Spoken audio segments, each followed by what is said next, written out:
మీకు చేతనైతే నన్ను కాపాడండి, నా మీద జరగకుండా చూడండి.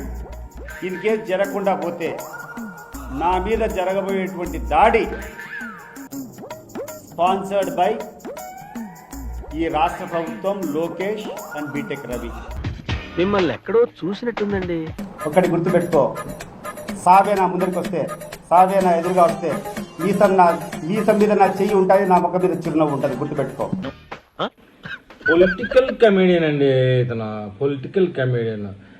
ఇతను వైసీపీ గెలిచేటప్పటికి టీడీపీలో ఉండి కాలబడ్డాడు.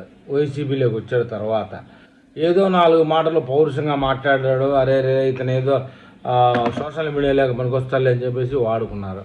ఇప్పుడు భయం కలుగుతుంది. ఏం భయం కలుగుతుంది? గొడ్డలి నన్ను ఎలా తింటదోనే అని చెప్పేసి భయం కలుగుతున్నది. గొడ్డల పార్టీలో ఉన్నానే అని భయపడి వస్తున్నాడు.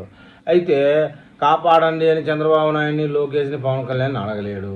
అట్టని ఆ పార్టీ నుంచి ఈ మూమెంట్లో ఆ ఏరియా నుంచి పార్టీ మారలేడు. పార్టీ మాత్రం ఖచ్చితంగా గొడ్డలేడు పడుతుంది, తెలిసిందే. భయపడి చస్తాడు. అంతలేకే మేకపోతు గాంభీర్యం, అంతలేక మళ్ళీ భయపడ్డాం.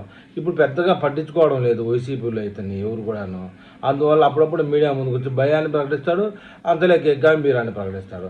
నిన్ను ఎవడు చంపుతాడు? నిన్ను చంపడం వల్ల ఎవడికన్నా లాభం ఉందా? ₹1 లాభం ఉందా? నీ పార్టీ వాళ్ళు నిన్ను వేసేకుండా ఉంటే చాలరా నాయన. అది ఏదో మా కూటమి ప్రభుత్వం రాష్ట్రం అభివృద్ధి తీసుకుపోవాలని పరుగులు తీస్తున్నారు. నువ్వేమో అప్పుడప్పుడు సోషల్ మీడియాలోకి వచ్చి తెలుగు వాళ్ళని నవ్విస్తూ ఉంటావు. నీ బతికే కమెడియన్ బతికైపోయింది. And BTech Ravi. మిమ్మల్ని ఎక్కడో చూసినట్టుందండి.